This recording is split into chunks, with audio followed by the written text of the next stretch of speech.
இன்றைக்கி மதியத்துக்கு பீஃப் பிரியாணி செஞ்சுக்கலான்ட்டு நம்ம தோட்டத்துலேயே வளர்ந்த ரம்பலையை ஒரு 2-3 இதை வந்து கட் பண்ணி கழுவி வச்சுக்கிட்டேன். அப்புறம் பிரியாணிக்கு தேவையான வெங்காயம், தக்காளி, பச்சை மிளகா, மல்லி, புதினா இது எல்லாத்தையும் நல்லா கழுவி எடுத்து வச்சுக்கிட்டாச்சு. பிரியாணிக்கு தேவையானதெல்லாம் கட் பண்ண ஆரம்பிக்கிறதுக்கு முன்னாடியே கறியை வந்து குக்கரில் கொஞ்சம் காண்டு உப்பு போட்டு தண்ணி ஊற்றி வேக வச்சுட்டேன். ஒரு 5 விசிலுக்கு வேக வச்சுட்டேன். பிரியாணிக்காண்டி எடுத்து வச்ச காய்கறிகள் எல்லாத்தையும் நறுக்கி வச்சாச்சு.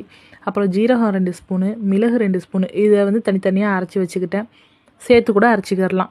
அப்புறம் வீட்டில் அரைச்ச மிளகாத்தூள் 2 ஸ்பூனு, தயிர் 2 பாக்கெட்டு, இஞ்சி பூண்டு பேஸ்ட்டு, லெமன் இதையும் எடுத்து வச்சாச்சு. கறியும் வேக வச்சு எடுத்து வச்சுட்டேன்.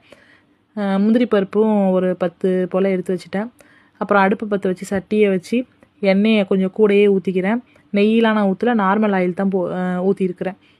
எண்ணெய் சூடு வந்தோடனே வெங்காயத்தை டைரெக்டாக நான் போட்டாச்சு. அதுக்கப்புறம் வந்துட்டு பட்டை, கிராம்பு, ஏலக்காய் அதையும் போட்டு நல்லா வதக்கி விட்டுக்கிறேன். வெங்காயம் வந்து நல்லா பொன்னிறமாக வறுத்து வரணும். அதுக்குள்ளே அரிசியை வந்து களைஞ்சி அதை வந்து ஊற வச்சுக்கிறேன் நான்.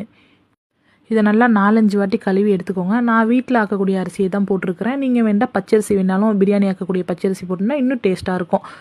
வெங்காயம் இன்னுமே பொன்னிறமாக வறுப்படணும். அதுக்கு முன்னாடி முந்திரி பருப்பையும் போட்டு நல்லா இந்த கலருக்கு வர அளவுக்கு வறுத்துக்கோங்க.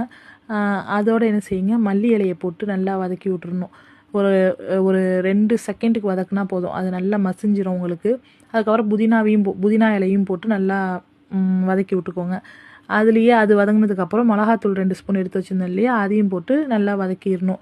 இதுதான் நம்மளுக்கு பிரியாணிக்கு வந்து கலரை. அடுத்து ரம்பலையும் பச்சை மிளகாவையும் போட்டு வதக்கிக்கிட்டு இஞ்சி பூண்டு பேஸ்ட்டு ஒரு 4 ஸ்பூன் இருக்கும் நான் போட்ட அளவு, அதையும் போட்டு வதக்கிக்கிட்டு மிளகு ஜீரகம் பொடியை போட்டு அதையும் நல்லா வதக்கி விட்டுக்கணும். அப்புறம் வெட்டி வச்சு இந்த தக்காளியும் போட்டு நல்லா கிண்டி விட்டு உப்பு போட்டுக்கணும். இப்போ இந்த ஸ்டேஜில் தான் நம்ம உப்பே போடுறோம்.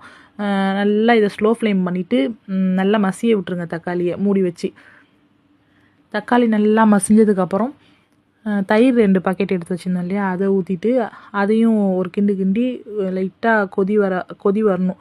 கொதி வந்ததுக்கப்புறம் அவிச்சு வச்சுருந்த கறியை அதில் போட்டு ஒரு கிண்டி விட்டுருங்க.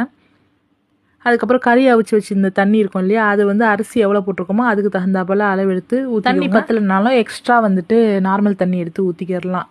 அப்புறம் லெமன் வந்துட்டு அதிலே புழிஞ்சு விட்டு நல்லா மூடி வச்சு கொதிக்க விட்டு நல்லா கொதி வந்தோடனே அரிசியை போட்டுக்கிறோம். இந்த ஸ்டேஜ்லேயே உப்பு உரப்பெல்லாம் பார்த்து போட்டுட்டு நல்லா கொதிக்க விட்டுட்டு ஸ்லோ ஃப்ளேம் பண்ணி மூடி வச்சுட்டு ஓப்பன் பண்ணிங்கன்னா பிரியாணி ரெடி ஆயிரும்.